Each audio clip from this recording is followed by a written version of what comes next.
What's up, everybody? Ruben here from the relationshipnonguru.com, here to bring you a brand new video. And today we're going to be talking about how growth can actually ruin your relationships. And if you're willing to take that journey, just knowing that all your previous relationships, not all, but most of them will be severed and you will burn some bridges. So, hope you're ready for this one. Let's start.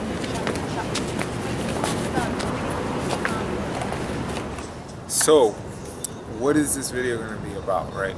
So you're saying, you're probably asking yourself, what are you telling me? You saying that this growth, this path that I'm going on will sever my relationships with my current friends, maybe in high school or college.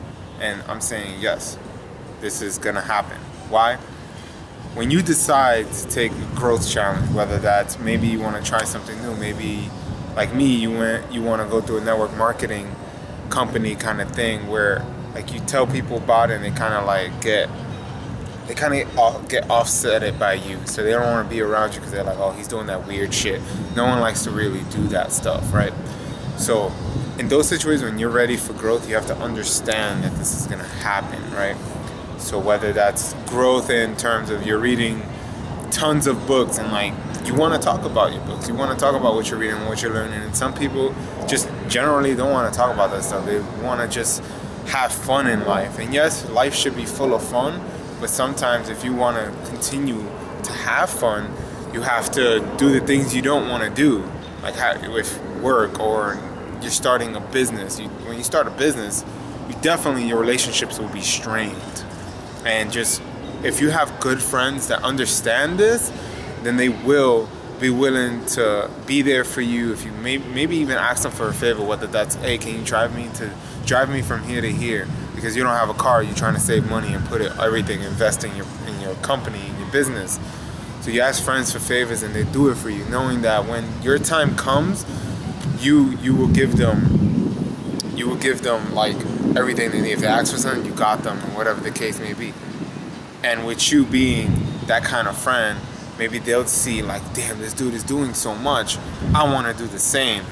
So you sort of start becoming an inspiration to some type of person. So yeah, that's just part one. Alright, so we're gonna go to the second topic. And what I want to talk about in this second topic is travel. So not a lot of people I know will travel long term, but let's just say you decide to maybe teach English in another country. Now if you decide to do that, you're going to be gone a year, maybe 2 years. So in that situation, same thing, your relationships will be strained. Now when I read Vagabonding by Ralph Potts, when I read that book, he had actually in one of the chapters, he talked about this. He talked about how him traveling for 2 years, vagabonding, so he was traveling in multiple places. He was basically, sorry, there's just a lot of ratchetness going on, as you would say. Anyway, so he says when he was on that trip, he came back and he had a best friend. He had a best friend that they would spend so much time together. I believe they were in college together. Now the story I might be saying a little off because I haven't read that book in over a year. But he was gone for X amount of time, 2 or 3 years. He came back, wanted to see the friend again, and what happened? Him and his friend didn't click anymore. The friend that he used to talk to every day, hang out with every weekend, you know, they used to be together a lot. That was the type friend, you know, we all have that. But as life continues and you get older, you kind of start separating. Especially, I believe the guy had a family then, and once it's like you become a family man, you kind of get alienated from a lot of your friends. Like, that's the sad thing. I mean, you get alienated unless your friends also have a family. But if you're a single guy and you have a friend that begins a family, you won't see him as much. But I'm pretty sure there are ways to change this. But when someone has a kid, they kind of put like all their life into that kid, like all their time and energy into that one kid. And you probably see them once a month, or maybe at that party, a friend's gathering, or maybe like a school get together, like what they do, those I can't think of it right now, but high school reunions there, like things like that. You probably see them, and that's about it. But if you are a traveler like me, a lot of these relationships will be different with your friends because you don't see them all. You're traveling, you're doing this, and you're doing all this adventurous stuff, and they probably scared to do that stuff, or that's just not what they value. But when you start to do those things, you meet new people who value those things, because it's all about what you value. What you value goes into what kind of friends you have. If you value, like me, I like video editing. So a lot of the people I talk to now are also into video editing. I have friends that have been in it for a long time, and I have some people I know that just started right along with me. So it's pretty interesting when you start getting into something new, the people you start to meet. But the old relationships you have will not be the same. So we're going to the next one.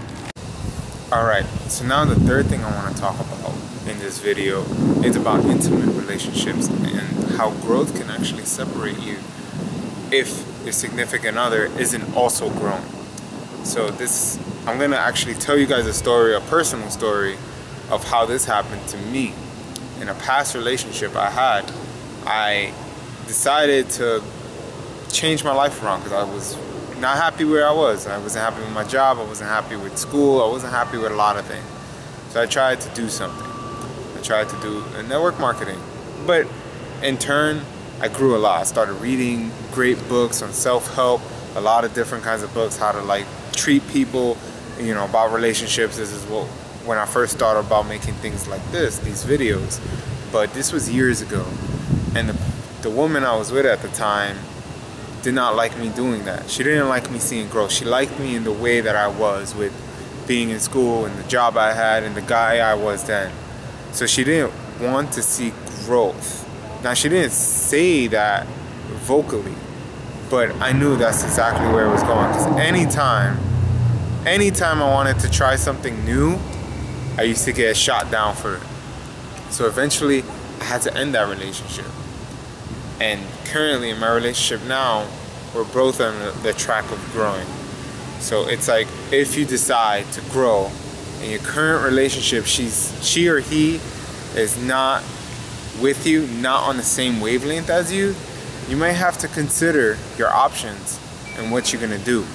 Because eventually down the road, if you stay with that person, they decide not to grow, guess what's gonna happen to you? You're gonna stop growing as well. So this path to growth is not a pleasant one. It's not. But you have to be selfish. You have to, in order to make your life better. So in turn, in your future, not only will you make your family life here, your personal family, when you decide to have kids, you make your life better, but you'll meet people who have better lives, who are on their way, on their path to doing something great. And that's what you want to do. Now I'm going to end this video here. It's getting late and dark. I don't want to shoot this anymore. But as always, stay awesome. See you next week.